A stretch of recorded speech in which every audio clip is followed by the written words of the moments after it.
Penasihat Aprindo Roy Nicholas Mandey meminta pemerintah menunda kenaikan PPN 12%. Kenaikan PPN 12% dinilai belum tepat diberlakukan saat konsumsi masyarakat lemah. Mau menjaga konsumsi masyarakat ya Indonesia, di mana konsumsi merupakan kontribusi utama dari produk domestik bruto kita, pertumbuhan ekonomi kita. Kita ketahui, kita memberi catatan bahwa naiknya memang kelihatannya cuma 1%, ya kelihatannya seperti itu. Tetapi perlu diketahui bahwa ini memang sudah undang-undang yang ditetapkan, Undang-Undang Nomor 7 2021 tentang HPP. Tapi perlu diingatkan bahwa saat ini masyarakat ya sedang dalam kondisi yang lemah dalam hal konsumsinya. Perlu tidak arogan ya. Bisa perpu ya yang untuk juga menunda sampai hasil kinerja kabinet yang baru dapat terlihat, dapat juga memberi benefit yang berarti bagi pertumbuhan ekonomi. Saudara, pemerintah memastikan kenaikan PPN 12% berlaku 2025. Apakah kelas menengah sedang menjadi rebutan antara daya beli dan biaya program prioritas Presiden Prabowo? Sudah bergabung Guru Besar Universitas Ekonomi, Fakultas Ekonomi, Guru Besar Fakultas Ekonomi dan Bisnis Universitas Indonesia, Profesor Teresa Aulia Valianti. Selamat pagi, Prof. Apa kabar? Iya pagi, selamat pagi Mbak Asri, selamat pagi pemirsa Kompas TV semua. Ya, Prof. Berapa besar kenaikan PPN ini berkontribusi terhadap penerimaan negara? Ya perkiraan di angka 70 sampai 80 triliun. Jadi target pemerintah itu ingin mendapatkan tambahan sekitar itu tadi 70 sampai 80 triliun. Nah, kalau kita belajar dari tahun yang sebelumnya naik dari 10 ke 11 itu waktu itu sekitar 25 sampai 30 triliun ya, tetapi in reality bisa sekitar 50 T. Jadi untuk yang sekarang naik dari 11 ke 12 itu targetnya itu bisa berkontribusi bertambah 70 sampai 80 triliun dari total target pemerintah kan di 2025 itu 2100-an, 2180 triliun target penerimaan dari perpajakan. Oke. Targetnya bisa memberikan 70 sampai 80 triliun terhadap penerimaan negara. Nah, lalu PPN ini naik, apakah artinya memang negara butuh biaya untuk program prioritas seperti makan bergizi gratis dan hanya PPN sebagai sumber pembiayaan selain utang? Tentu banyak hal pajak penerimaan pajak kita tuh macam-macam ya. Selain PPN kan ada PPH. Justru PPH itu selama ini menopang lebih besar ya. Kalau kita lihat di data 2023 itu kan 1000 triliun dari PPH, 750-an dari PPN. Dari cukai dan ya dari cukai sekitar 221 T, biaya masuk 60 T, biaya keluar 13 T, PNBP 600 T. Jadi sebetulnya ya masih ada sumber-sumber lain gitu. Tetapi sebenarnya karena alasannya gini ya, kita katanya di bawah rata-rata negara OECD, karena mungkin Indonesia punya target mau jadi negara OECD.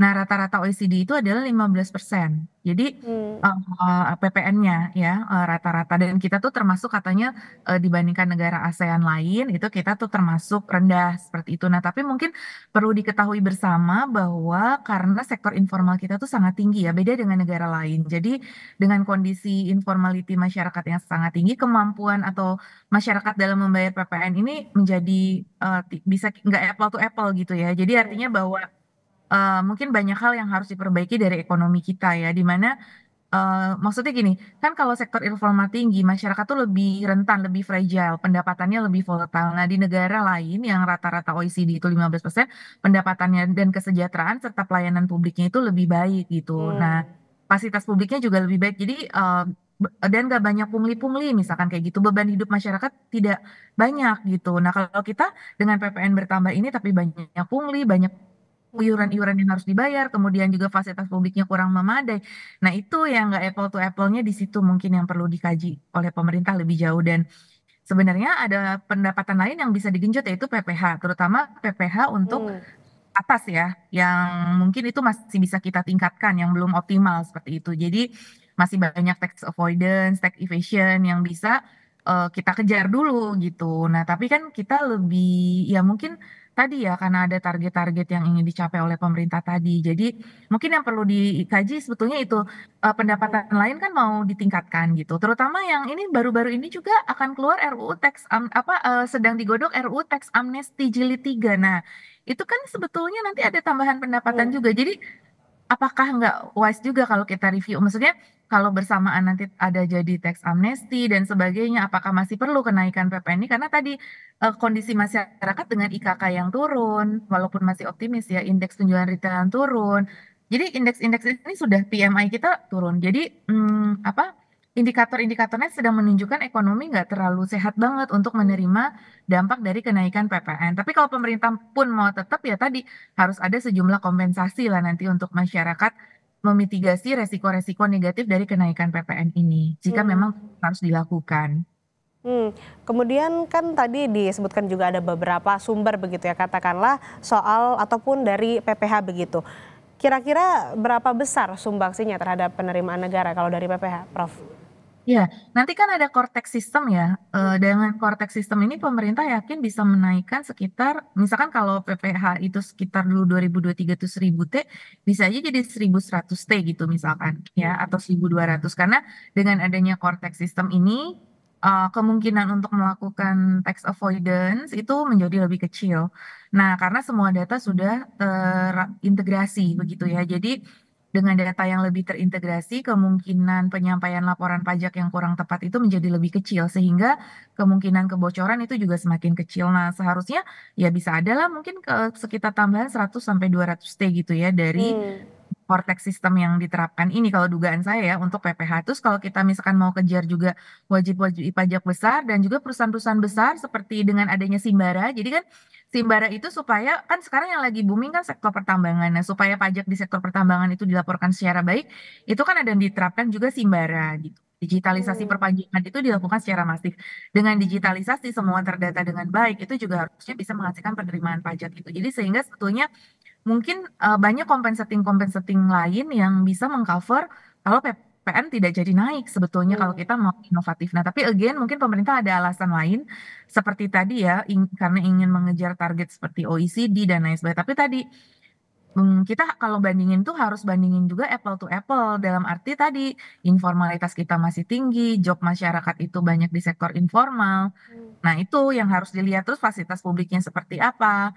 Dan kemudian tadi tingkat kepatuhan PPR apa terhadap pembayaran pajak ini juga belum merata. Jadi prinsip keadilan ya. Kalau ini kan akan kena ke semua ya. Kalau Hmm. misalkan PPH kan hanya ke korporasi besar atau ke tadi individu-individu yang dengan pendapatan yang tinggi, yang mereka kemampuan untuk menyerap dampak negatif dari kenaikan pajak itu mereka lebih kuat gitu. Nah, kalau ini kan semua terdampak. Nah, ini yang kita khawatirkan ini yang nanti dengan daya beli masyarakat turun, pertumbuhan ekonomi turun, nanti akhirnya pajak sendiri itu bisa turun karena kan ada lever curve ya. Lever curve itu suatu Betul. titik optimum.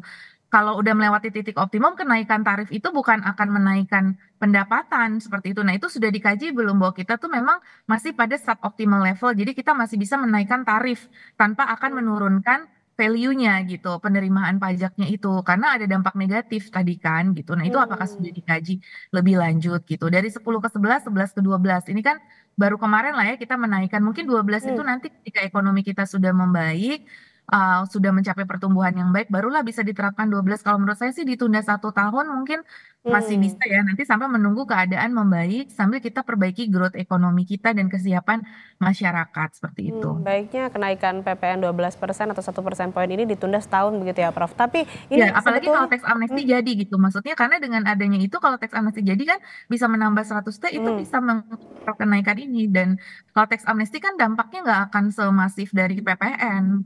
Gitu. tapi sebetulnya sesulit itukah mencari alternatif pendanaan untuk APBN? Apakah kenaikan tax ratio juga jadi hal yang mustahil?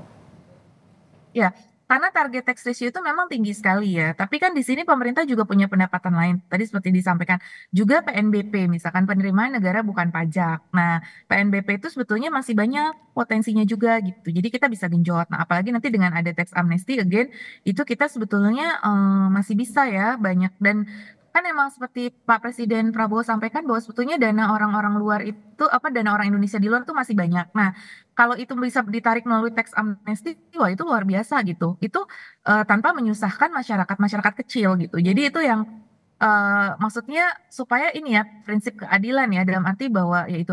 Tapi pemerintah memang sudah menyiapkan katanya mitigasi-mitigasi berupa sebetulnya untuk kelas menengah ini ada PPN DTP dan tidak semua sektor itu kena PPN. Ada sektor-sektor yang dikecualikan seperti sektor yang terkait dengan agriculture, sektor pendidikan kesehatan itu banyak dikecualikan dari PPN seperti itu sih ininya pemerintah. Terus kemudian pemerintah akan terus mendorong PPN DTP untuk perumahan, untuk mobil listrik. Terus kemudian juga KUR kayak gitu ya. Jadi ada fasilitas apa ya dukungan dari fiskal juga untuk kelas menengah itu disampaikan oleh pemerintah gitu.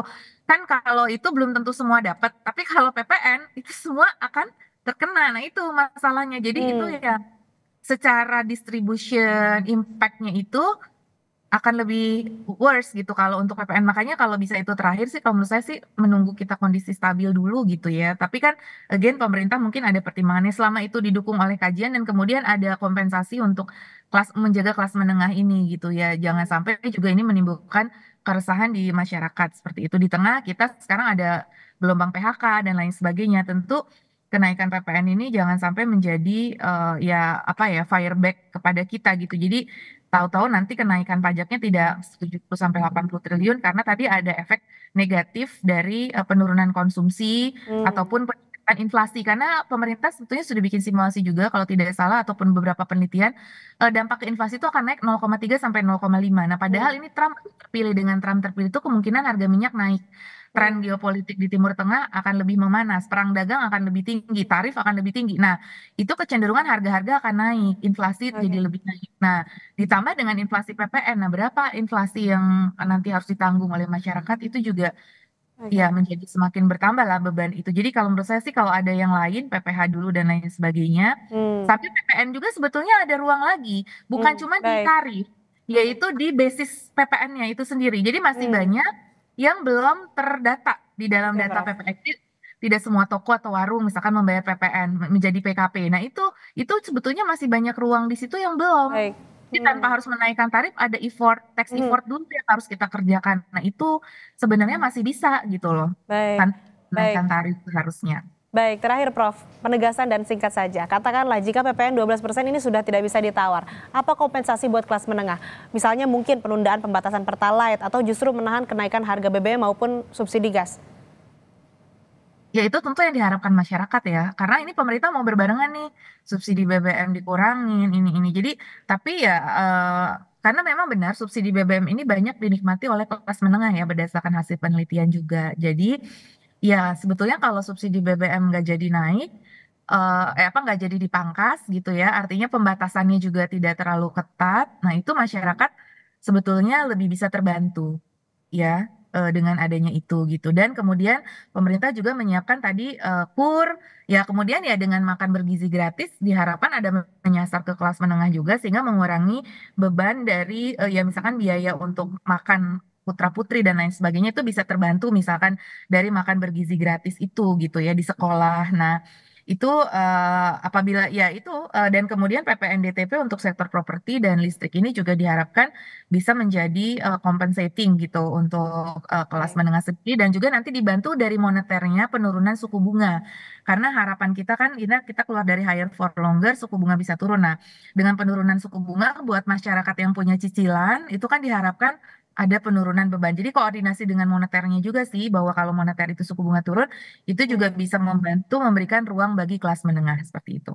Baik, dengan kenaikan PPN 12% ini harapannya diterapkan sebijak mungkin karena kita ketahui juga ini kan berdampak kepada seluruh lapisan masyarakat termasuk kelas menengah yang punya peran besar dalam pertumbuhan ekonomi. Terima kasih Profesor Telisa Aulia Valianti telah bergabung bersama kami di Kompas TV di Kompas Bisnis. Sehat selalu Prof.